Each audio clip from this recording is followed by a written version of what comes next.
Today we're going to resurrect a dead G63 AMG with an M177 engine. Apparently this car ran without coolant, so I think we've got some overheating issues.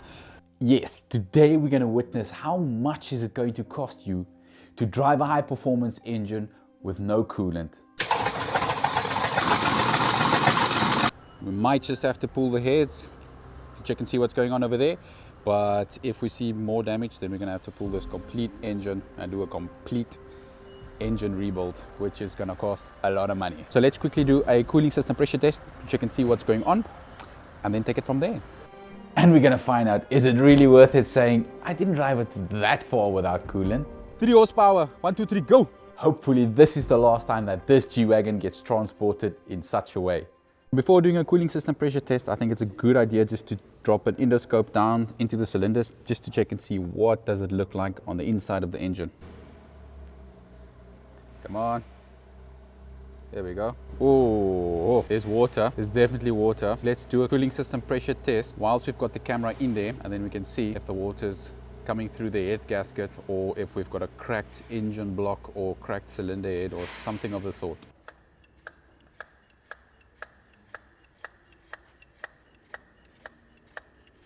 You can see the water running over there. We're going to have to take the cylinder heads off, unfortunately. This is quite a big engine in a very small engine bay, so things are very compact. And this engine, this thing's got a lot of Tupperware on it, making it a very interesting task to strip it down. And in case you wondered, this is a normal. Coolant is not supposed to run out the throttle bodies. After removing a lot of stuff, finally the turbochargers can come out. Then it's off for the tappet covers, remove the camshafts, loosen the head bolts. The heads are loose. All we need to do now is to remove them and then reveal the damage. And with the cylinder heads removed, now we can see in what state this engine is. We're gonna have to get all this water out of here. We're gonna have to clean it, inspect the sleeves, make sure that all the sleeves are fine. And then another thing that's very important is we're going to have to check the rod heights to make sure that there's no bent connecting rods. Otherwise, if there's a bent connecting rod or there's a damaged sleeve, this whole engine's going to have to come out. And then we've got a complete engine rebuild. Why? Because someone drove this car with no coolant. And after spending a bit of time checking the connecting rod heights, everything seemed okay, which is a good thing. But after cleaning the sleeves, that's when things got a little bit interesting, or expensive, should I say. So what I'm spraying now is compression stabilizer, just soaking these sleeves nicely. And then I'm going to leave it for a while so that can get rid of all the gunk and stuff inside there. Then I'm going to give it a nice clean and a good inspection to make sure that the sleeves are fine. And after a couple of hours, the compression stabilizer did its thing and I could start brushing off all the gunk inside the sleeves, getting it nice and clean so that we can inspect them. So I've got quite a few concerns on this engine block. First concern being that mark over there in that sleeve. You can see it, you can feel it. It's not gonna go away.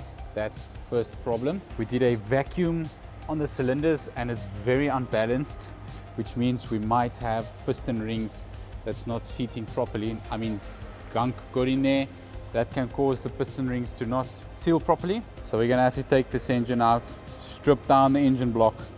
We're gonna have to get the sleeves sorted, sort out the piston rings,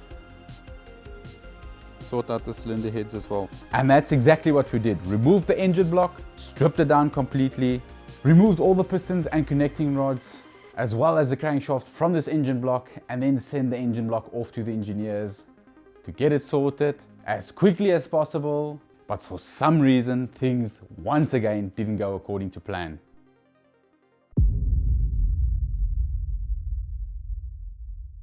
"62 days to be exact. And why? Well, because I was waiting on parts. And what part? Literally one main bearing. The rest of the parts came in drips and drabs, but there was one bearing. And without the main bearing, I mean, I can't fit the crankshaft. But let's not focus on the negative.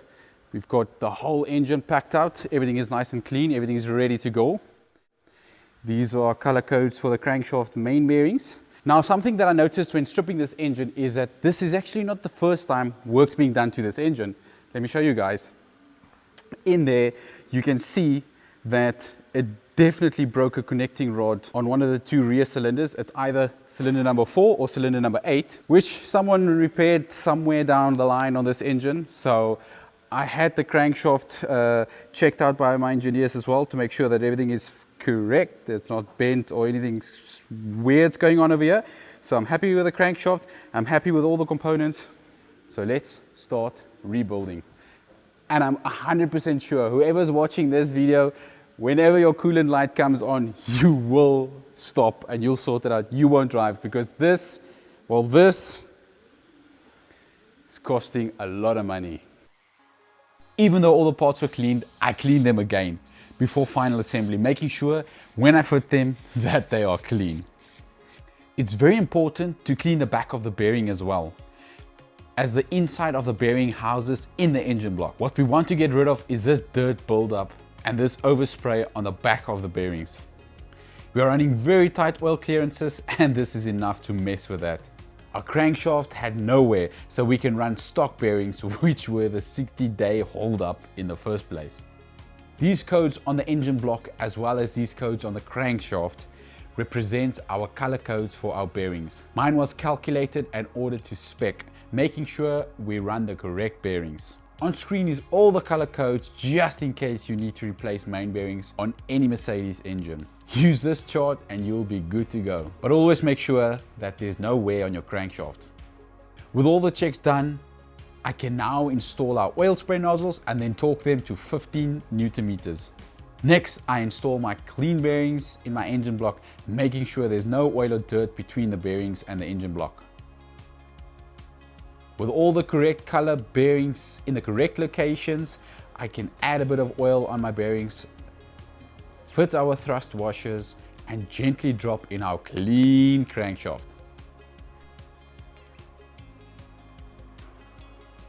With the crankshaft in place, the next item on the list is our bottom bearing caps. That again was cleaned and thoroughly inspected. I fit the correct color code bearing in the correct location, add a bit of oil,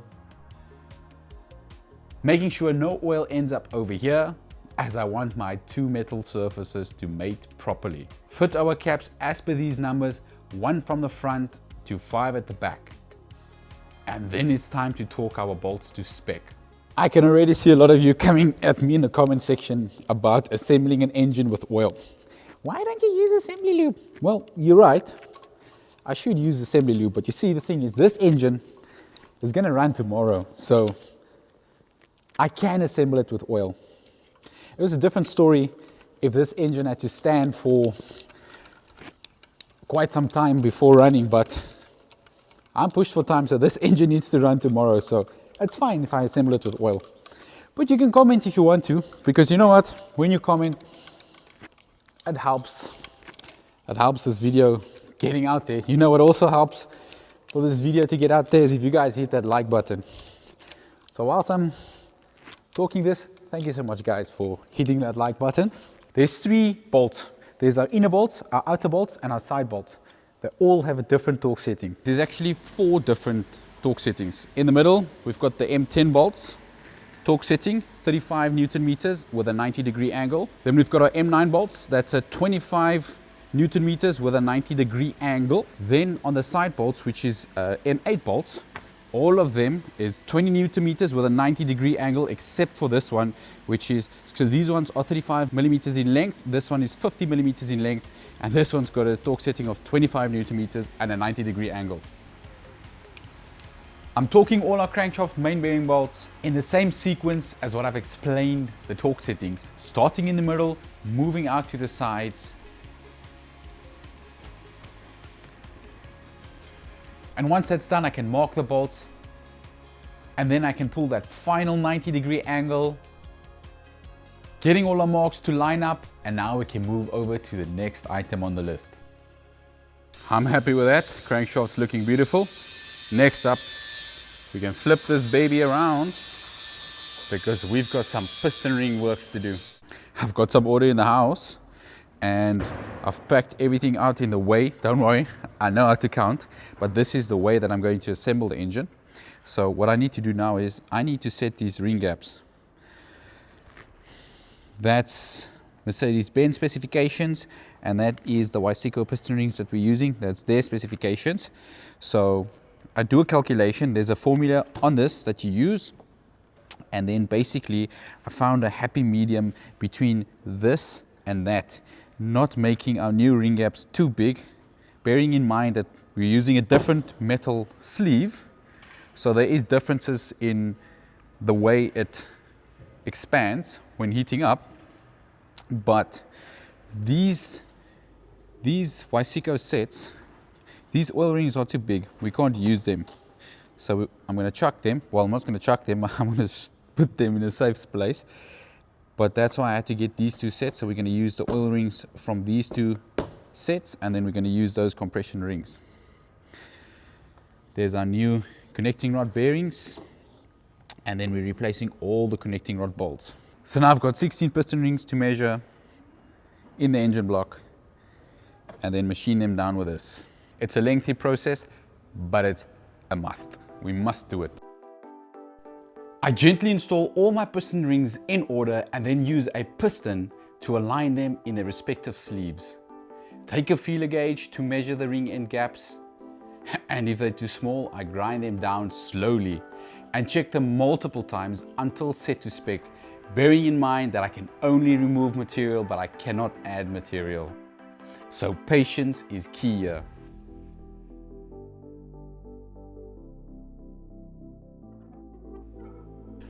And once I'm happy with all my piston ring end gaps, I file all my piston ring edges, making sure that they are nice and smooth.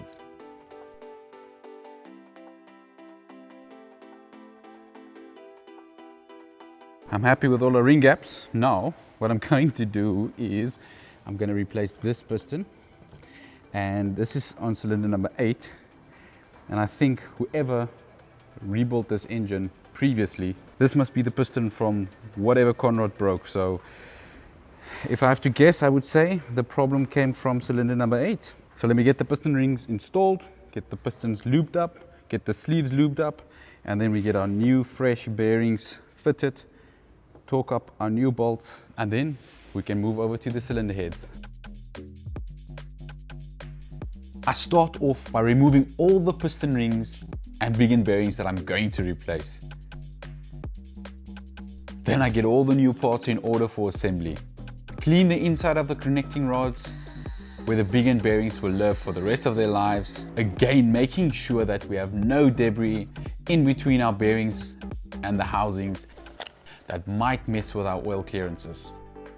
Once everything is clean, I can start with the assembly, getting our piston rings and big end bearings fitted, and also making sure that all my parts remain in the correct order, as each piston ring was set per their sleeves. And with all our new parts fitted and looking the part, I lubricated all the pistons, lubricate all the sleeves.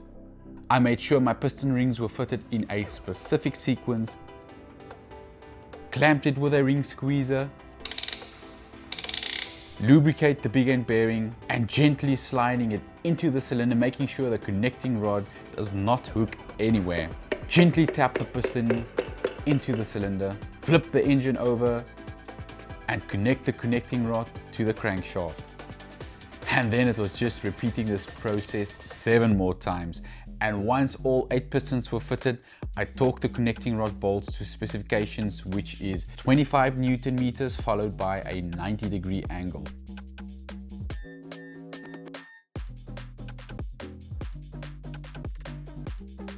And once I was happy, I turned the engine over a few times just to make sure everything was in order.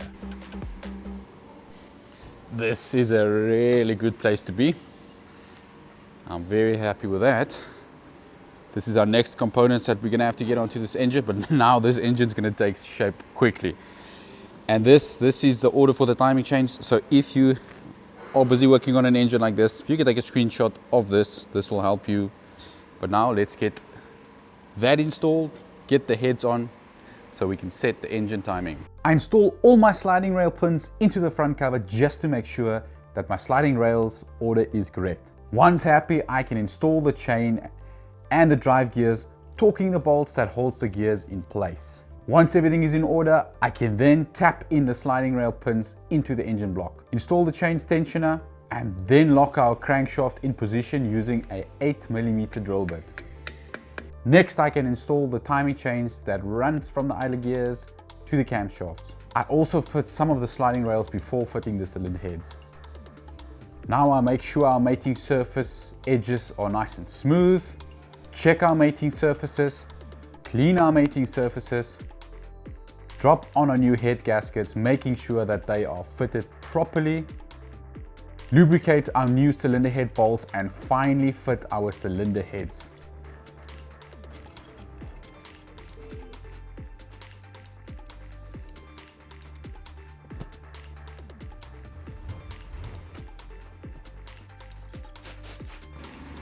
Torque our head bolts to 40 Newton meters,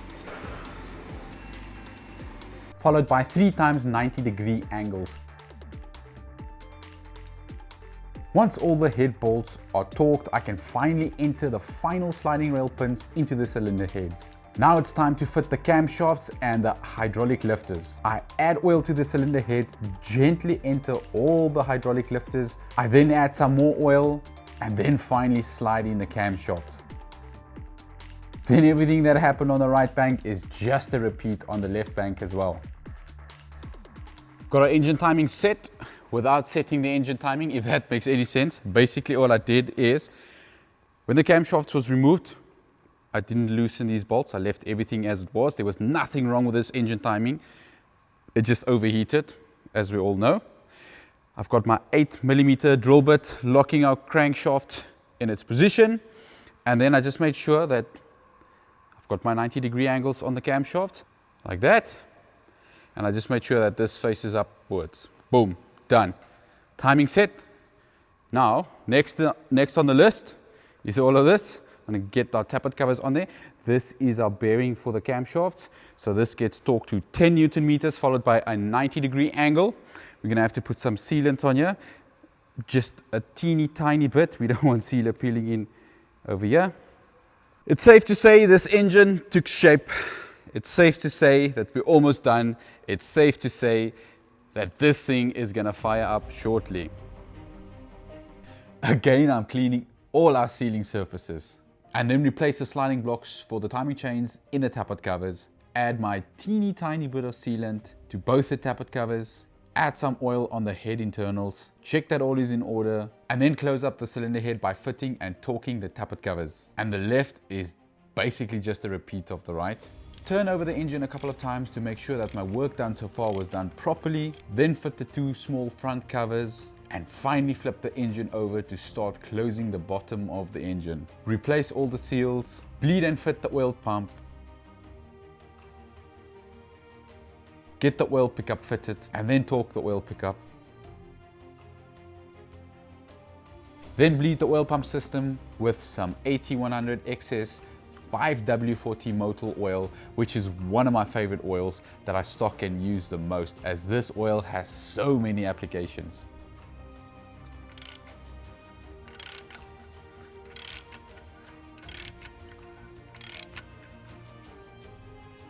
With our oil pump system bled properly, I can replace the final seal for the bottom section of the engine, run a thin bead of sealant, and infit the oil pump. This oil pan setup has 3 sections, which I fitted, and then realized that the oil level sensor has to go in before I fit these smaller sections of the oil pan. So unfortunately, I had to remove and clean the sections to get the sensor fitted. And with the sensor fitted, I can fit the new oil filter and finally get all the rest of the Lego pieces fitted to this engine, which is quite enough to make you want to run away. But hey, we need to get this engine back in the car, so there's no way out. And it was at this point that I remembered the engine bay was still very filthy. So I gave it a good old clean. I just cannot fit a clean engine in a filthy engine bay. And finally, this G63AMG runs for one last time on 3 HP.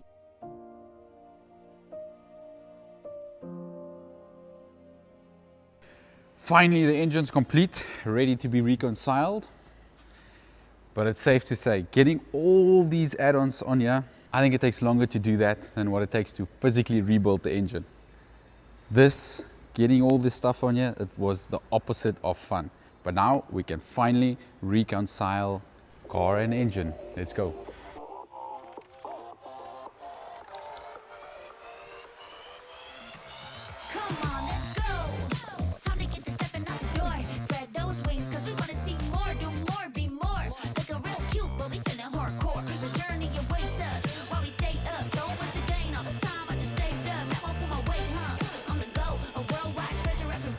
Engine's in. We've got quite a few things that needs to be connected, but I need to get the Mustang to the dyno so we can tune this supercharger for our next video. So I'm going to get the Mustang to the dyno whilst Reino's going to sort out the engine, and then I'll see you guys when the engine's sorted and we can fire it up for the first time.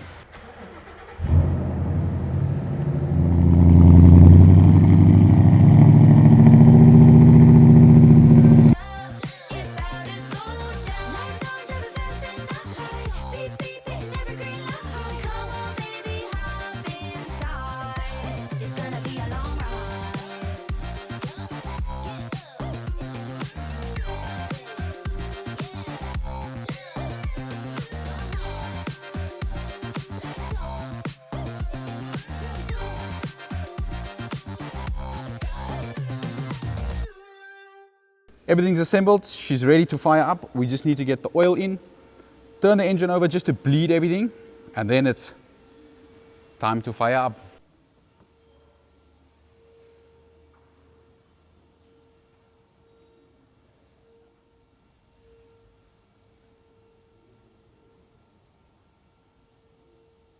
What I like about this oil is this is a very versatile oil and you can use it for a lot of applications. This is the good stuff. I always have this in stock because, why? Because I always use it.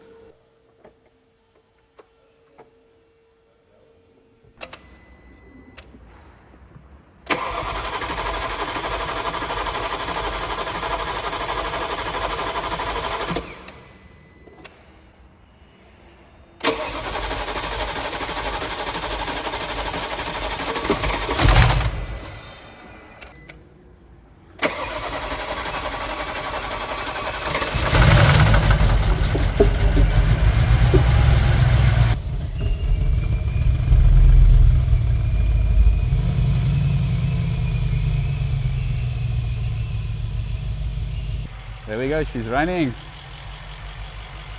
I think this is water in the exhaust system. Because it's only doing it on this side, it's not doing it on the other side. And remember, the water came out from this side of the engine. So I think that's just water. Yeah, you can smell it. With this side, it's not doing it. Remember in the beginning of the video,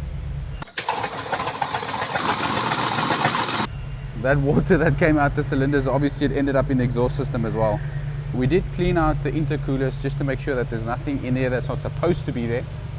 But yeah, I think that's just water in the exhaust system escaping because it vaporizes quickly. It's not smoke. This isn't smoke. There's quite a few things that I need to go through to make sure everything is perfect. I still need to assemble the whole front and then get the car out on the road. But unfortunately, time caught me. It's 7th of August, see the time, and this video needs to go out today, so I'm gonna have to call it, guys. That's a wrap.